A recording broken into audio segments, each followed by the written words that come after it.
Hello and welcome to the Hellraiser blog. Please, ladies and gentlemen, if you enjoyed tonight's blog, hit the subscribe button. We love growing the Hellraiser Boxing YouTube family. Blog I'm going to do for you today, I'm going to assess bout and give you a prediction, Joe the Juggernaught Joyce against Dynamite Daniel Dubois. This is a fight, there's so much to like about this fight. Two unbeaten prospects, both got extremely good amateur pedigree, both undefeated, almost faultless in their pro careers so far, and here they're facing each other. Like I say, a lot to like about it. You've got Joe Joyce, 6'6", reach of 203 centimetres, against Daniel Dubois, 6'5", reach of 198 centimetres. Dubois sits down slightly, so on the night it'll probably look like Joyce is even more bigger than him. Joyce signed with Richard Schaefer, who used to be from Golden Boy. He's a Swiss banker who got into boxing with Oscar de la Hoya, and Daniel Dubois, trained by Martin Bowers at the Peacock and managed and promoted by Frank Warren. I'm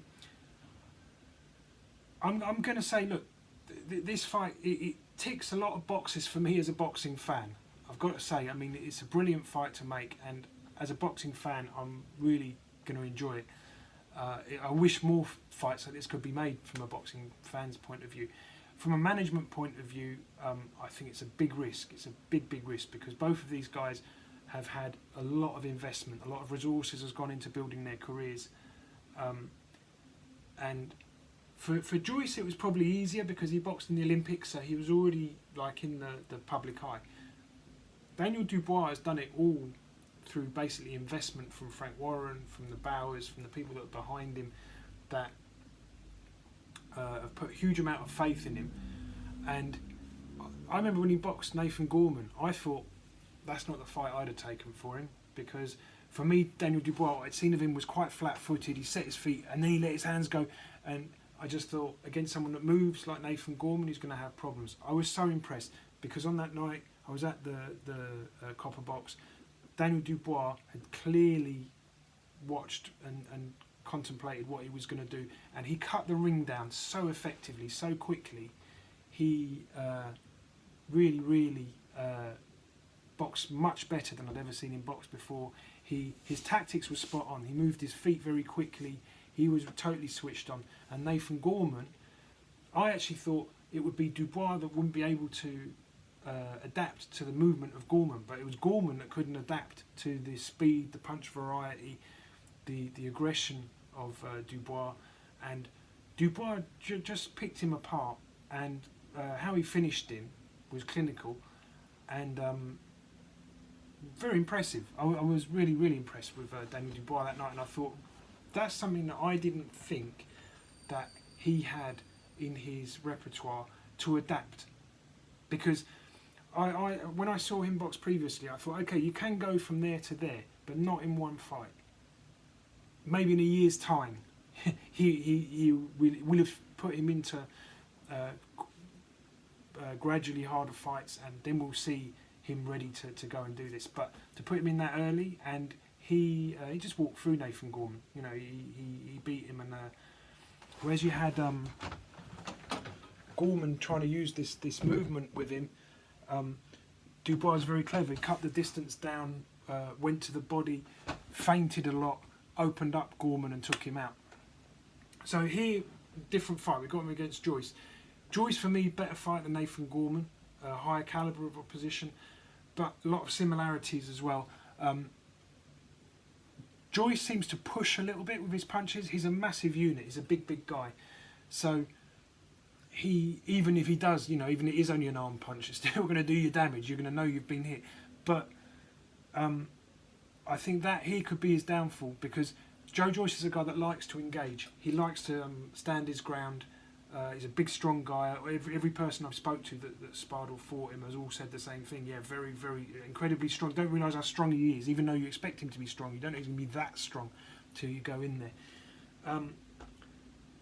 But because of that, I expect Joyce to almost go after Dubois. And Dubois, having seen them both box on the same night, Dubois is quicker, Dubois has more velocity in his punches, seems to have also mentally a harder nature to him in terms of like ruthlessness.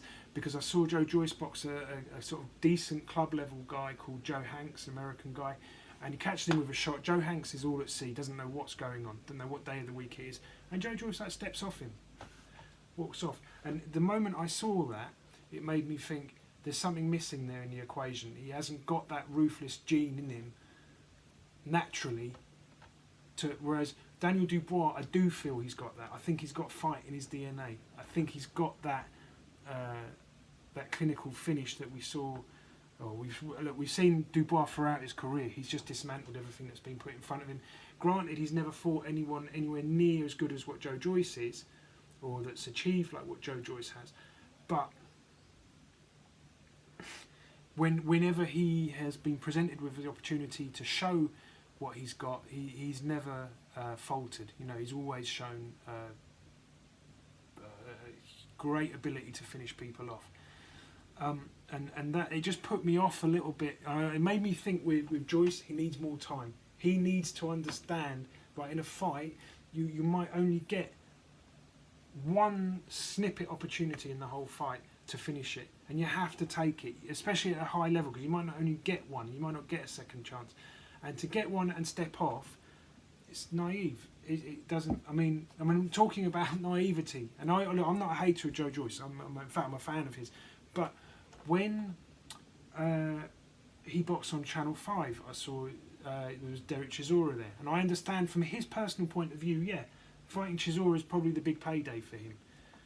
But I found it naive that he used Channel 5 as a platform to build the fight with Chisora, because if you're an executive for Channel 5, surely to see a fighter, you invite him to box on your station, you do a deal with him, he fights on your station, and he uses that to create a platform to sell a fight that's going to be on another station, where you're not going to earn any money out of it, goes pay-per-view on Sky,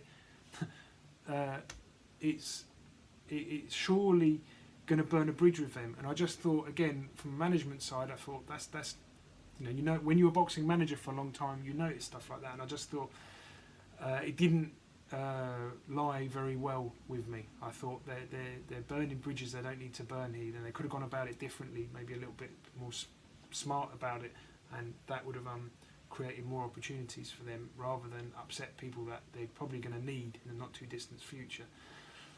So what's my prediction going to be? Well, if this was 3-3s, I would have gone for Joyce. Even though that Dubois is quicker, I think over 3, because in the amateurs we have this scoring points system where if you throw 1,000 punches, it's just who lands the most. It's not on a ratio, who lands the highest percentage, who lands the most.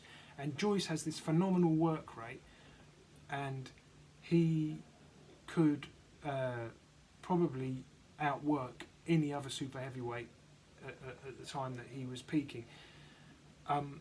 However, this isn't 3-3s, this is 12-3s, and I'm going to go for Daniel Dubois.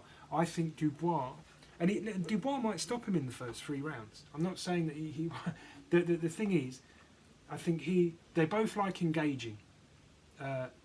From a boxing fan's point of view, I love the fact that Joe Joyce is going to engage with Dubois, and that Dubois, as always, he engages with everyone. But from a boxing tactician point of view, I don't like the fact that Joe Joyce is going to engage with Daniel Dubois, because if I was managing him or training him, I would be encouraging him to have a look for the first 5 or 6 rounds, which he might very well go and do, but I don't think he will. I think he will bite. I think he will go looking for Dubois, and I think that will be his downfall. I think Dubois will be too quick for him. I think the velocity in his punches, the variety of punches will be too much.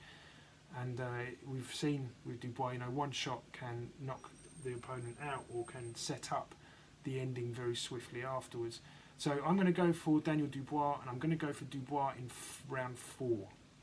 I always pinpoint the round, and that's what I'm going for. Daniel Dubois, round 4. I wish both of them the very best of luck, and please, ladies and gentlemen, if you've enjoyed the blog, hit the subscribe button, and I'll see you again very shortly on the Hellraiser blog. Thanks for watching. See you again. Please subscribe and hit the bell button for the notifications. Cheers, guys. Bye-bye.